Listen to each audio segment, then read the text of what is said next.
Good evening, everybody, and welcome to Carving It Up Live right here on Facebook Live, YouTube, and on Twitter. I am Bryson Carver, and this Friday has come. It is the Friday, 48 hours and 30 minutes until Super Bowl 56 kicks off at SoFi Stadium in Inglewood, California. This, my friends, is what we've all been waiting for. The Los Angeles Rams out of the NFC, the Cincinnati Bengals out of the AFC. They will fight to contend for a Super Bowl title, for a Lombardi Trophy to hoist at the end of the night, probably around more or less 7 Pacific time, 10 Eastern, whatever time you're at in Cincinnati or in Los Angeles. The game obviously will be in Los Angeles, but a lot to break down with that game, which I will do. There's no question about that. I will break the game down later in the show. But I wanted to start with last night. Because I'm not going to break down any James Harden trade or anything like that because I already did that yesterday. But I want to talk about last night a little bit, the NFL honors, which, by the way, I usually casually watch the NFL honors every year. I watched it a little bit last year. It didn't have much of a, it didn't have much energy at all because obviously Steve Harvey, my man, I said Steve Harvey is one of the 5 people I'd love to invite to my house for dinner if I were given 5 options. He'd be on it. But Steve Harvey hosted it. It was at SoFi Stadium, which ironically is going to host Super Bowl 56 in a couple days. But it was an empty stadium. Obviously, we were still right in the heart of the pandemic, and we still had all these different things going on. And usually the NFL honors is kind of corny and cheesy, and it was last night. There's no question about it. But it was live, so thankfully didn't have Adam Schefter, spoiling all the award winners before the show even, or at least before we even saw the show. But Keegan-Michael Key did a great job, I thought, as the host. I thought that musical number he had was interesting to say the least. I never thought I would hear Derrick Henry, Dak Prescott, my man, and even the commissioner of the National Football League, Roger Goodell, sing. Even if it was for a note or two, which I will say Goodell was actually better than I thought he'd be. But it was a cool show, right? You had celebrities there, and you had T.J. Watt winning Defensive Player of the Year. Nobody's arguing with that. He tied Strahan for the sack record. Michael Strahan, that is, 22.5 sacks. It's unbelievable. You obviously had Micah Parsons, the young lion. People call him the Lion backer, Lion backer, winning Defensive Rookie of the Year unanimously, as Kelly Clarkson announced on the stage last night. You had Jamar Chase winning Offensive Rookie of the Year. You had Joe Burrow beating out Dak for Comeback Player of the Year. Didn't have a problem with it. Don't worry. I thought both guys had phenomenal seasons. I think if you take out the postseason, which it is a regular season award, and I believe it's voted on after the last game of the regular season, so I'm not going to be too harsh to the voters. I mean, what I would have voted for Dak, but hey, don't have an issue at all. The way Joe Burrow played this season, getting a bad Bengals team at that point to the playoffs, winning the division, and certainly 3 wins later to the Super Bowl is pretty darn remarkable. So Joe Burrow won Comeback Player of the Year. Mike Vrabel, been saying it for a few weeks now, he should win Coach of the Year. He did win that award last night. He did a fantastic job with the Tennessee Titans, considering all the injuries they had, the brutal schedule they had, and they got the number 1 seed in the conference before, of course, as we all know, losing to the Cincinnati Bengals. But what else? Comeback Player of the Year, Offensive Player of the Year. I think Justin Tucker won an award last night for best moment of the season. So I mean, there were some cool moments. Cooper Kupp won Offensive Player of the Year. Absolutely agree with it. Triple Crown receiver, led the NFL in receiving yards, in catches, and in touchdown receptions. So shout out to Cooper Kupp. I think he's going to be a big difference maker in the game on Sunday. And obviously, by the way, Andrew Whitworth, what a story he is, right? 40-year-old left tackle, played with the Bengals for well over a decade. Never even won a playoff game there. Goes to the Rams in his second season with the Rams, gets to the Super Bowl. They fall short, of course, to Tom Brady and the Patriots when Brady won his 6th ring and his final one in Foxborough. But a few years later, Andrew Whitworth goes back to the Super Bowl. This time it's in his team's home stadium. And at 40 years old, at left tackle, I believe he's the oldest offensive lineman in the NFL by quite a lot. He wins Walter Payton Man of the Year award last night. So shout out to Andrew Whitworth. The story he told about the Detroit Lions linebacker, I think it was a linebacker, that came up to him after the Rams played the Lions this season and said that when Andrew Whitworth was in Cincinnati, that he visited the Boys and Girls Club, and that kid who eventually became a linebacker in the National Football League talked about, hey, Big Whit, You helped inspire me. You spent time with me at the Boys and Girls Club. That was a really, really cool story. So shout out to Andrew Whitworth. Great dude, big heart, great family.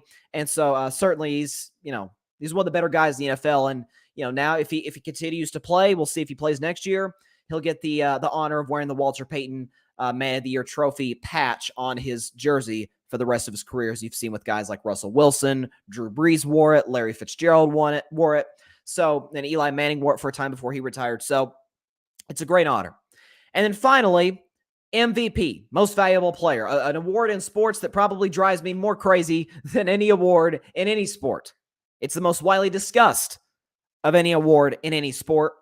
And Aaron Rodgers, to the surprise of nobody, won it last night. Now, I've been saying for probably about a month now, maybe more, that Aaron, again, regular season award. So I'm not going to go revisionist history. I'm not going to, say one thing when I actually said the opposite thing a month ago, considering it is a regular season award. I said, if I had a vote, I'd vote for Tom Brady for MVP, Aaron Rodgers in second, and Joe Burrow in third. Now I'm going to get to the third place spot in just a second, but focusing on the guy who won it, Aaron Rodgers, who had a phenomenal season. Best touchdown to interception ratio, which seems like he leads the league in that every season. Some of that is because he doesn't like to take a ton of risk, but whatever. Led the Packers, the best record in football, right? You saw the game he missed. They didn't look so hot with Jordan Love in the line, but that's why I say, Packers fans, look, Aaron would drive me crazy too. No question about it. He's driven me crazy a number of times. I've done plenty of Aaron Rodgers rants throughout the course of the history of carving it up. However, if I'm the Packers, I'm begging Aaron to come back after I saw what Jordan Love did in that game against Kansas City, in which the Packers put up 1, 2, 3, 4, 5, 6, 7 points over the course of a 60-minute football game. I would have voted Tom Brady for this reason. The thing with Aaron Rodgers, while the Packers will be garbage for probably a couple of years after he leaves, whether that be this offseason, next offseason, if that means he retires, which I think is the more likely option than him leaving to go elsewhere, regardless of that, how that goes down, the Packers will be a dumpster fire for the next 2 years. After that, they'll be fine. They got really good upper management. Now, y'all know I'm not high on Matt LaFleur, but they'll find a new coach. Nobody in football develops offensive lines better than Green Bay. I mean, I swear, 3 starters go down. 3 starting offensive line for the Packers go down, and it doesn't look like it makes much of a difference at all. And so, on the other hand, the Packers have been a well-run organization for years now.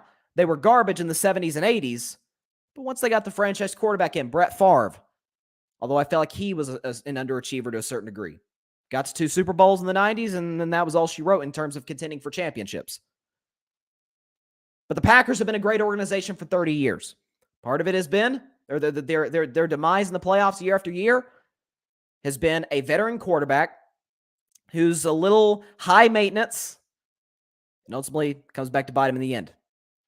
And so, and by the way, their biggest flaw is ultimately what got them beat in the end with Brett Favre and Aaron Rodgers. Tom Brady, on the other hand, goes to organization, the Tampa Bay Buccaneers, which, until their Super Bowl championship a year ago, had not made the playoffs in 15 years.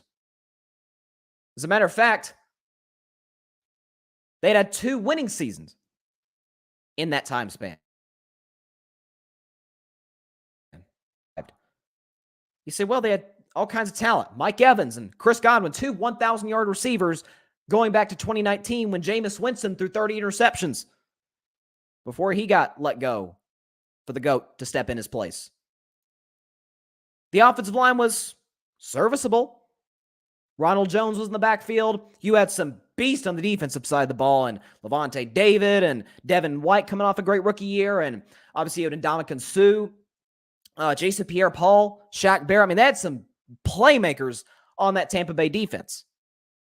And so the thing for me with Tom was he stepped into a talented, but a little bit of a roller coaster of how the Buccaneers have been run.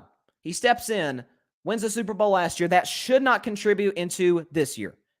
Okay, I always quote Janet Jackson. What have you done for me lately? Well, what Tom Brady did lately this season, which is why we were all shocked he retired. Well, all he did was lead the NFL in touchdown passes, passing yards. Matter of fact, in terms of yards, he threw for the third most yards in a season of any quarterback in NFL history. He also had the most completions in a season over any quarterback in NFL history. And despite turmoil caused by Antonio Brown and injuries and this and that, and can they go back to back, they still won 13 games, got to the playoffs, won the division quite easily. The turmoil in Green Bay, what turmoil there was caused by Aaron Rodgers. In Tampa Bay, it was a turmoil that Tom Brady was having to deal with. Antonio Brown, we know the story with him. Injuries. You compare the Packers' injuries to Tampa Bay, it's not even close. So, I said a month ago, I stand by it today. Tom would have been my MVP. Aaron would have been my 2. And Joe Burrow would have been my 3. And transitioning to that aspect of it. And this is what drives me crazy about the people that vote for this award. Is because I'm sure y'all are sick of me saying this, but I'm going to say it again. Most valuable player. Nobody ever takes the V word into the equation. Let me ask you a question. Let me describe the quarterback position. You have to get the ball to your playmakers, right? I mean, you touch the ball every single play. The success of the offense determines on your productivity.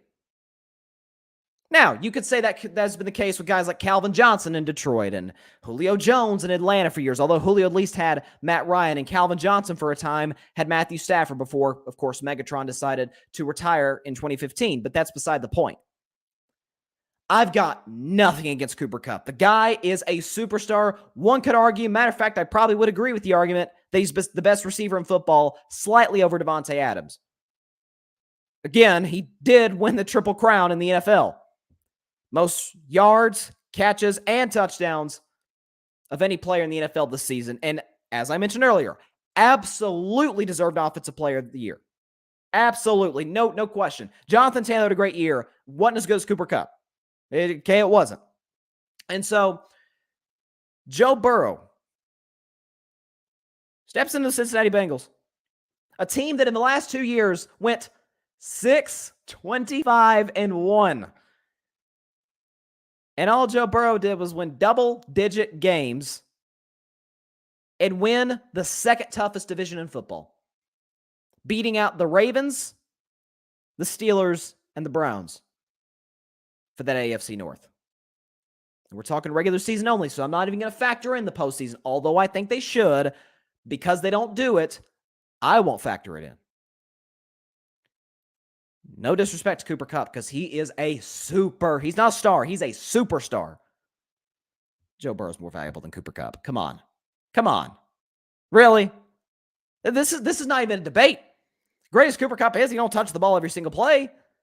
Even, let's just say, God forbid, and knock on wood, Lord forbid this happening. Let's say Cooper Kupp tore his ACL in practice today. While that would be a devastating loss for the Rams, well, we do have Odell Beckham. He's made multiple Pro Bowls and caught a lot of touchdown passes from us this season. He's shown that when you get in the ball, he's capable of being a 1. And as I heard Stephen A. Smith point out this morning, if you argue that Odell Beckham Jr. is a 1, argue this. Are there 32 receivers better than Odell? I don't think so. I'd really struggle to name 32 receivers better than OBJ. You still have Van Jefferson. You still have Cam Akers. You still have Matthew Stafford playing behind one of the best offensive lines in football. If Matthew Stafford went down, gosh, who's going to get the ball to Cooper Kupp? Who's going to get the ball to Odell Beckham and Van Jefferson and hand the ball to Cam Akers and Is the Bengals defense going to load the box? Probably. Certainly more than they are going to be on Sunday, I would think. If Joe Burrow went down tomorrow, it's over. The Rams are winning by 40. That's what it comes down to. You know, Matt Stafford, let's do sort of the reverse equation. Matthew Stafford's more valuable than Jamar Chase. Jamar is unbelievable. Absolutely deserved Offensive Rookie of the Year. No question. I've been saying that for weeks. He's not more valuable to the Bengals than Matthew Stafford is to the Rams. He's not. Matthew Stafford made arguably two of the biggest throws of the postseason at Tampa Bay at the GOAT's house to get the Rams to Super Bowl 56. Jamar Chase, great player. Great player. His numbers have went down every single playoff game. When it comes to valuable, people can play, oh, it's a quarterback's award. Well, yeah, it should be. I mean, I've said on the show all season long, it is a quarterback's league. What's sort of been my motto, my saying? If you have that guy,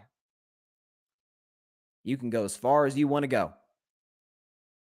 And both of these teams have that guy. Both of these teams, by the way, have probably two of the best 5 to 6 receivers in the league. Without a question. But neither Cooper Kupp or Jamar Chase are as valuable as Matt Stafford and Joe Burrow. So my bottom line is, I'd have voted Brady for MVP, Rodgers too. Now, the voting came out. It went Rodgers, Brady. Okay, we can argue about that order. But they're in the top two. I don't think there's any question, any debate. Those are the top two. They are incredibly valuable to their franchises.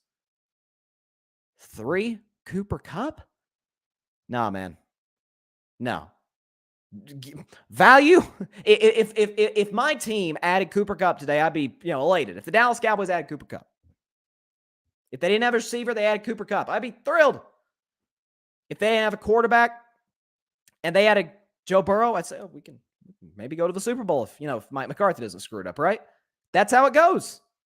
Quarterbacks are more valuable than any position in American sports, maybe outside of starting pitcher in baseball. But heck, even starting pitchers, they don't pitch every day. That's what I'm saying. To me, that's what it ultimately comes down to. Most valuable player. This is why I said last year when Nikola Jokic won the NBA's MVP.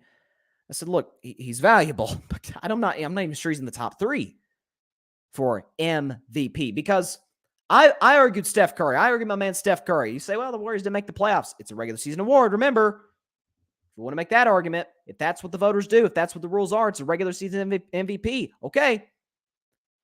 Steph led the league in scoring, got doubled and triple teamed, and had the best season of his career, by the way. This is the same guy who's won 2 MVPs, one of them unanimously. And this season last year topped those 2 MVP seasons, no question. Certainly topped the first MVP season. If it wasn't going to be Steph and it was Chris Paul, wouldn't have had an issue with it. Chris Paul's numbers are not going to jump off the stat sheet. I mean, hardly ever. Maybe he'll have like a 15 assist game. We're like, wow, that was impressive, CP3. But he's never going to drop 45, right? But Chris Paul did join a Suns team that won, or I'm sorry, that was had an 8-game winning streak in the bubble and still missed the playoffs. Okay, Chris Paul joined a team that hadn't made the playoffs in a decade and took them to the NBA Finals. That's value. And as a matter of fact, Chris Paul and Nikola Jokic actually played each other in the playoffs, and Jokic was terrible, and Chris Paul was outstanding, and kind of validated my argument. By the way, Steph Curry also played Nikola Jokic and went 2 for 3. So when we argue value, it becomes a different equation. If we want to argue best stats, Cooper Kupp probably is above Joe Burrow. But value. I'll tell you, man, it's a 5-letter word that it appears every year that none of the, and I'm not here to just trash the media today, but it's a 5-letter word that appears that everybody in the media just seems to completely disregard. I don't get it. I really, genuinely, I don't get it. It's not like college basketball where at the end of the NCAA tournament when, Duke or, Villanova wins the national championship, or Baylor or Gonzaga, they win the national championship, and the best player in the game gets the most outstanding player. Outstanding and valuable are two different things. I mean, I'll use my Warriors as an example. Like, obviously, Steph's the best player. There's no question about that. Steph's the best player. Clay is a better basketball player than Draymond Green. But Draymond Green is far more valuable. I love Clay. Love Clay. He's more valuable than Klay Thompson. I mean, the Warriors, although they won nine straight games, going into Wednesday, they've lost their last two. They haven't looked quite the same on both ends of the floor without Draymond.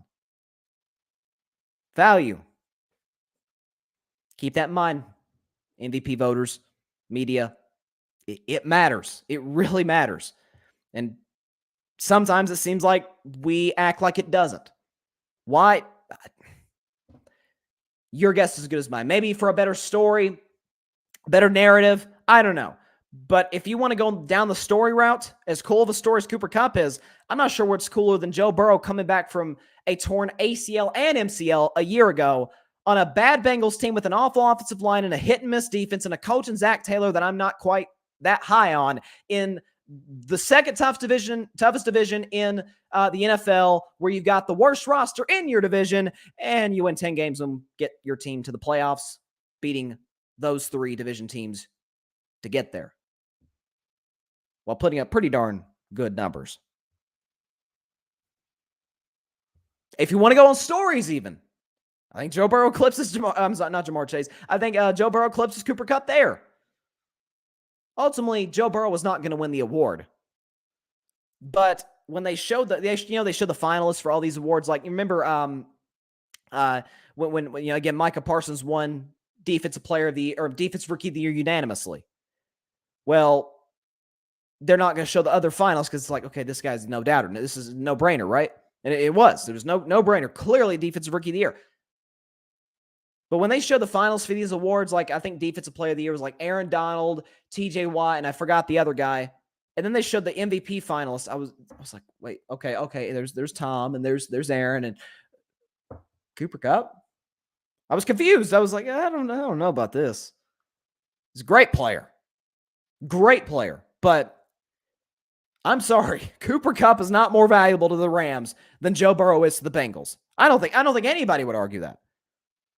That's my issue. That's again, I don't get it. Every year when the new MVP is crowned, I'm not as mad about Aaron winning MVP than Jokic winning MVP last year, because I thought the Nikola Jokic thing was ridiculous.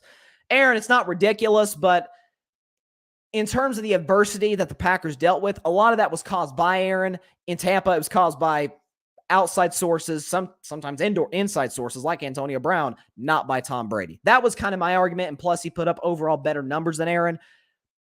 We can argue about that all day, but I was like, oh my God, this is ridiculous that Aaron, if it's off regular season, okay. I think this should factor in the playoffs and the Super Bowl. I think after the Super Bowl's over, they should take the totality of the NFL season. Again, do this in other sports as well. Take the totality, all now 17 games of the regular season, all 13 games of the postseason. That's a grand total of 285 games. Who's the most valuable player? That's kind of my argument for it at the end of the day. All right, we got a comment. John says, I agree, but it's regular season. I mean, that's my thing. And it is regular season. If you want to keep it that way, okay, that's fine. That's fine. If you want to do postseason awards, that I got no issue with that. But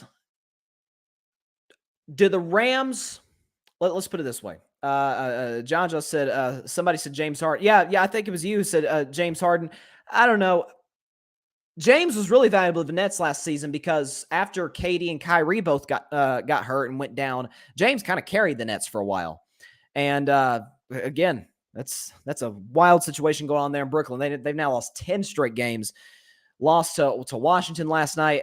I'm sorry, people too high on Brooklyn right now, man. I don't want to go too far in the NBA because it is Super Bowl Friday. I'll get all kinds into the NBA next week, at least after Monday's show, which will be Super Bowl filled as well. But yeah, I mean, I think James Harden is more, or at least a year ago, was more valuable to the Nets than Jokic. Because look, if James Harden is not there, the Nets ship would have sank. They would have went down to probably like the 6th seed and probably got bounced in the first round or something due to seeding and all. I mean, it'd have been tough to come back from. Let's see. John Jones is talking MVP, but playoffs choke. I'm sure you're talking about Harden. He does. Again, if we're talking about regular season and postseason, which again, I personally think we should do, then yeah, Harden doesn't have any MVPs, if we're being honest. He probably doesn't even finish. Well, maybe the one year he won MVP, maybe he would have been a finalist that year. Outside of that, it's tough. It's tough. I mean, the postseason is what makes legacies. Like, I have no problem with Peyton Manning winning 5 MVPs. None. Y'all know I love Peyton Manning. I got the Vols basketball, or let's see, y'all can't see it. Yeah, Vols basketball right behind me. I'm, Tennessee Vol for life, of course. I love Peyton. To me, he's the 3rd greatest quarterback ever behind Brady in Montana. But does anybody on earth think Peyton Manning should have more MVPs than Tom Brady? If we're talking value, I mean, look, Peyton left. Actually, the Colts kicked him out the back door. Peyton goes to Denver. Andrew Luck, a rookie, slides into Indianapolis, and he got him to the playoffs 3 straight years. Tom Brady's left the Patriots. They still have yet to win a playoff game in 2 years without him. Yeah, let me think about their combined record. Yeah. They are, let's see, 17, 9 plus. Yeah, so the Patriots are a game above 500 since Tom Brady left. The Colts went to 3 straight playoffs and won some playoff games. Won a grand total of 3, I think, after Peyton left. I'm not saying Peyton should have any, but the fact that Peyton's got 5 and Tom's got 3, sums up with that. Sums up with that. I'm just saying. Longevity, we see who is more valuable than the other guy. Ultimately. If you factor in the playoffs, Joe Burrow probably wins it. And I'd have no problem with that either. If that were the case, I would say Burrow MVP, Brady 2nd, and probably Stafford 3rd. I'm trying to think. Maybe Mahomes 3rd, but the way he collapsed in that second half, against the Bengals, the AFC Championship game, maybe that takes him out. And, you look at Tom's final act, even in his loss, and they did come back from 27-3 down to tie it. Mahomes gave up a 21-3 lead. So we can argue about that all day. John just says, but they got lucky with getting luck. And he says, the what if with luck. Absolutely, man. And it's funny, I'm talking about Joe Burrow. That's kind of the comparison I made with Joe Burrow to Andrew Luck, right? Goes to now the Colts are more well-run. Maybe not at the time, but they're more well-run than the Bengals are. Andrew Luck slid in there, had all the weapons in the world, had T.Y. Hilton and Reggie Wayne, and I remember Kobe Fleener. Bet y'all haven't heard that name in a while. He was a nice tight end, right? They had some decent running backs. I remember Ahmad Bradshaw was there from Indianapolis. He was okay. But it didn't really matter because Andrew Luck was on his butt half the time, getting hit. That's what I worry about with Burrow a little bit. That's why I'm concerned, unless the Bengals do build this offensive line, if he can have as long of a career as Mahomes, Allen, out in the NFC. I mean, heck, Aaron Rodgers might play to 40. We'll see. Why? Well, Aaron Rodgers has had some pretty elite offensive lines over the course of a year, his time in the NFL. By the way, so has Tom Brady. Tom Brady, throughout the course of his career, the vast majority, has had some really, really good offensive lines. You need that to sustain your career for a long period of time. That's why Troy Aikman, he had the Great Wall of Dallas in the 90s, but once those guys, left and retired and were out of Dallas, Troy Aikman was getting hit constantly and concussed and this and that. And that's why he retired after only, 12, 13 years in the NFL? It matters. Now that you can't hit the quarterback today like you could in the 90s or even, 5, 6 years ago, but you need to stay upright. You need to stay on your feet as much as possible. That's why Russell Wilson was frustrated in Seattle last year. I mean, that's ultimately what it comes down to. Think about last example. Think about David Carr in Houston, right? David Carr was drafted. It was actually the first ever draft pick that the Texans ever had in 2002. They screwed his career up. He was sacked more than any quarterback in a season in NFL history. He was sacked like 70 times. I mean, it was awful. And he pretty much spent the rest of his career as a backup to Eli Manning. with the Giants. Now, he got a ring out of it, but we never saw the full potential with David Carr. Like his brother Derek, y'all know I love Derek Carr. Derek Carr is not as good as his brother. Okay, he's not. I love Derek, but David Carr could have been phenomenal. So I'm really crossing my fingers on Burrow. And again, the what if with luck. That's the ultimate what if. What if he had a great offensive line, which sadly, well, not sadly, but sadly for luck, the Colts do have a great offensive line now.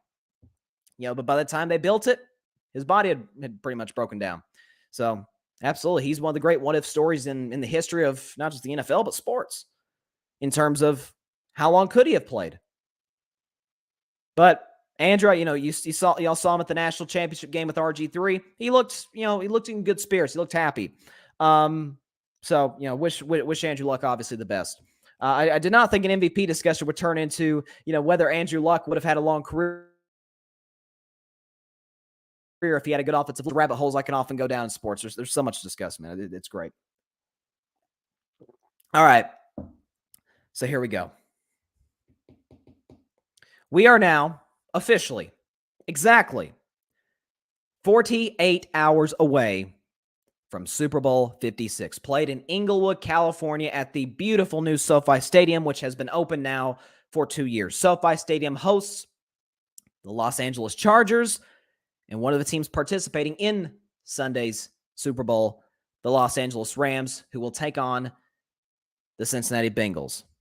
The NFC champs in their road uniforms, the AFC champs in their home uniforms.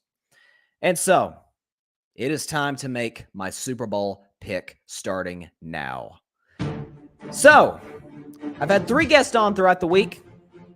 Mike Guido, Ryan Flowers, my man, John Rivera, who's been in the comments all day. So, appreciate that, John. Again, appreciate Mike and Ryan coming on the show throughout the week. Here's their picks. I'll go in before I even break down mine. This is what they thought. So, of the 3, John was the only one to pick the Rams. He said 31-21. And then both Guido and Flowers had the Bengals winning in a shootout. Mike Guido had the Bengals 35-31, and Ryan Flowers had the Bengals winning 42-35. So 2, just barn burners. And if we get that, man, we're in for a show. If we're, if you're fans of the NFL, heck, if you're just fans of great television, because Lord knows what the number, we've seen the ratings for these playoffs. God knows what the number is going to be for the Super Bowl. I can't wait.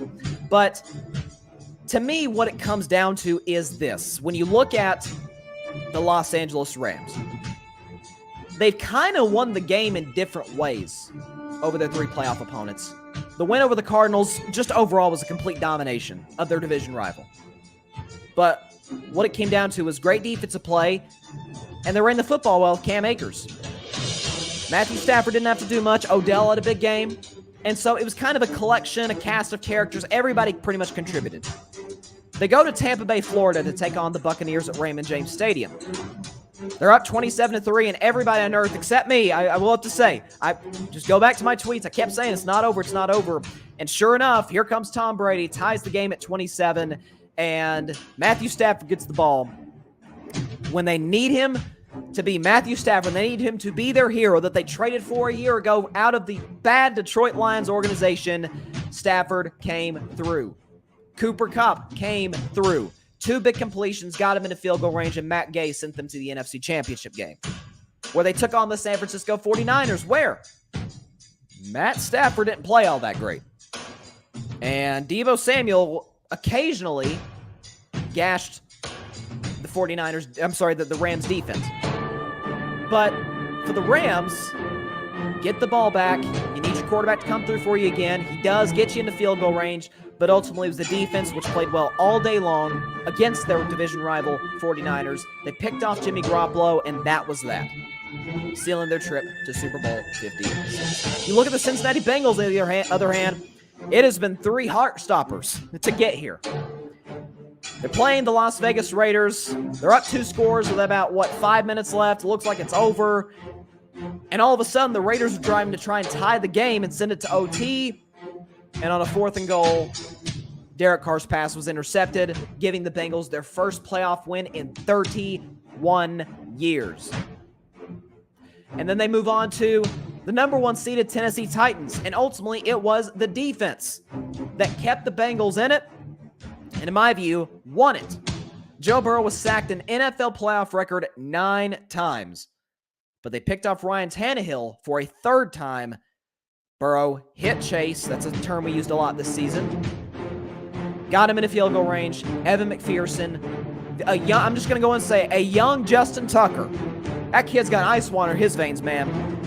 Hit the game-winning field goal, sent them to the AFC Championship game at Arrowhead Stadium, taking on the big bad Kansas City Chiefs, who have played in the last 2 Super Bowls. Down 21-3. Some of it was the fact that Mahomes kind of came apart in the second half in overtime. The defense was opportunistic, got 2 takeaways in the second half in overtime, and Burrow in the red zone was money. And when it's all said and done, Evan McPherson kicked another game-winning field goal, another walk-off field goal to send the Bengals to this game. First of all, let me just discuss this. Let me give you my own personal history. I'll just stop the music for just a second here. Let me give my own personal, not-so-good history at predicting the Super Bowl. My first Super Bowl prediction was Super Bowl 47. You had the Baltimore Ravens taking on the San Francisco 49ers. Okay, San Francisco, with Greg Romo as the offensive coordinator, you had Colin Kaepernick, you had Frank Gore. They had another running back, I forgot his name, that was really good, and they were just running the ball down people's throats. But the Ravens, I'm not going to tell the story of all the Super Bowls. The point is, I picked the 49ers to win. The Ravens built a big lead. San Francisco came storming back. I thought Cap's pass to Michael Crabtree, I thought that was pass interference. Whatever. Ravens won that Super Bowl, and I was wrong. I was 0-1. The next year, I picked the Broncos, the high-powered Peyton Manning-led Broncos, to beat the Legion of Boom Seattle Seahawks, and that game was over before it even started. It was a safety to start the game, and the Seahawks won that one easily, 43-8. Wasn't even a contest. 0-2. So I said, you know what? Another playing Tom Brady the next year, but Tom's lost 2 straight Super Bowls. I'm going to take the Seahawks. Should have been right. Should have ran with Marshawn Lynch at the 1. But they, of course, did not. Malcolm Butler picked off the pass at the 1. Tom Brady won his 4th Super Bowl. I was now 0-3. This go around. The next Super Bowl, I said, okay, I bet on Peyton Manning the last go around. I'm going to bet against him this go around, even though I was hoping I'd be wrong. I bet on Cam Newton, the MVP that season, and he got sniffed out. Couldn't do anything offensively. The Panthers scored 10 points and lost 24-10. I'm 0-4. Like an idiot, I picked the Atlanta Falcons to beat the Patriots the following year. To be fair, I should have been right on that, but that's neither here nor there. And they blew a 28-3 lead, infamously. The following year, I said, okay, I'm never betting. Remember, I've said on the show, after the Patriots come back over the Falcons, I said, I'll never bet against Tom Brady again the rest of his career. And that is a promise I kept to the day that man retired. Well, it came back to bite me in Super Bowl 52. I took the Patriots. And Nick Foles had the greatest game of his life, and the Eagles won that Super Bowl, to my chagrin, 41-33. 0-6. I bet on Brady again the following year, and Brady played like straight trash up until about midway through the 4th quarter, and they beat these Los Angeles Rams 13-3. I won my first Super Bowl, or at least my first Super Bowl prediction. The following year, Kansas City, San Francisco. I took the San Francisco 49ers defense due to the fact that they can get to Mahomes, which they did until they didn't with half a quarter to go. Chiefs were down 10. They ended up winning the game by 11 when it was all said and done. 1-7. Last year, bet on Brady again to beat a team that I thought was better, the Kansas City Chiefs. Boy, was I wrong. Brady played fantastic. The defense was fantastic, and they won 31-9 a year ago. So I'm on a little 1-game winning streak. I've never had any sort of winning streak in the Super Bowl. I'm 2-7. My goal by the end of the decade is to get to 500. That is what I'm going to cross my fingers on. Now to my Super Bowl prediction. Back to our regularly scheduled programming. To me, what this game comes down to is the Rams defensive line against the hard-to-watch Bengals offensive line. Really, what has been the deciding factors in a lot of these Super Bowls, 8 of the last 9 to be specific, is the sack battle. 8 of the last 9 Super Bowl champions won the sack battle. Sacked the other quarterback more times than not. And so, Joe Burrow infamously, again, 3 weeks ago, was sacked 9 times. That ties a playoff record against the Tennessee Titans. The difference was the Bengals are going against Ryan Tannehill. And, I like Ryan. I've defended Ryan on the show numerous times. He is not Matthew Stafford. That's been evidenced time and time again all throughout this season, and certainly in the playoffs. And so I don't even think Matthew Stafford is going to have to play out of this world. I really don't. I don't think he has to throw for 400 yards and 4 touchdowns. I don't think this is going to be the shootout that people are making it out to be. What I see happening is this, because I think this is key. Sean McVay said after the Rams lost the Super Bowl 3 years ago to Bill Belichick, Tom Brady and Bill Belichick in the New England Patriots. Sean McVay said, I thought about it too much. I was doing too much thinking. I over-game planned. And you can do that sometimes. We can overthink things in life. Well, that's what Sean McVay did, and the Rams scored a grand total of 3 points in that game. You're not going to win many football games, if any, kicking a field goal. And so, for the Rams, for Sean McVay coming into this game, he's not going to overthink it. I've been here before. I've got a quarterback that I trust more than my previous quarterback. We've been aggressive. We're at home. There's pressure, no question. I think there's more pressure on Matthew Stafford and then Sean McVay than anybody in this game. But he's saying, I've been here before. I'm not going to make the same mistakes I made against the Patriots. I'm not going to make those mistakes against Cincinnati. So, the last 2 Super Bowls, both of which the Kansas City Chiefs played in, Mahomes was under duress the entire game. Now, the difference was in the Super Bowl against San Francisco, right? He made some outstanding plays, right? The deep ball to Tyreek Hill on 3rd and 15 and converting 3rd downs. And let's be real, Jimmy Garoppolo was on the other side. That helps, if you're the opposition. Last year, Tom Brady was on the other side. Didn't work out so well for Kansas City, and they didn't even score a touchdown. They lost by 3 touchdowns. Pressure is going to be there all night long. And if you're the Rams, look at your playoff win over Tampa, over a beat-up offensive line. Tom Brady was under pressure, it seemed like, every play. So aside from the deep ball to Mike Evans for that touchdown that made it a 1-score game with 3 minutes left, Tom was under pressure the whole game. Aaron Donald's going to get double-teamed on Sunday a lot. It's not going to matter because it doesn't matter against anybody. Aaron Donald is the best defensive player of the last 2 decades. Von Miller, all he's done is win a Super Bowl MVP himself 6 years ago. You also have this guy, Leonard Floyd, who's a former first-round pick out of Georgia. He can get to the quarterback.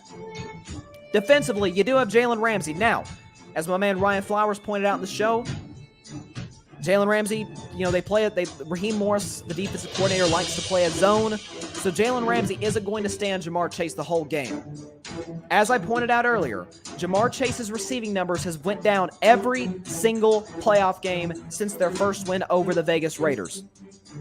So I don't think he's going to be a massive factor in this game because Joe Burrow is going to be running for his life. Sometimes we forget. The Rams have a top 5 roster in football. I don't think any of us really argue that. I looked at all 32 rosters in the NFL, and in my humble opinion, I think the Bengals got the 9th worst roster in football. Burrow's spectacular, so is Chase, and I really like Joe Mixon. Outside of that, I don't have much good to say about the roster in terms of being elite. The Rams are at home. This is a long-distance travel for the Bengals. The hype train, not about Joe Burrow, but about the Bengals, is getting a little out of control. It's getting a little Mac Jones, Jimmy Garoppolo-esque. I think that will get sniffed out on Sunday. Now, I picked against the Bengals every single one of their playoff games. I'm 0-3. I picked the Raiders, I picked the Titans, I picked the Chiefs, all to beat them. But when I look at this, it comes down to quarterback play. But it also comes down to O-line play. I don't think Joe Burrow is going to get the opportunity to make as many plays as Matt Stafford.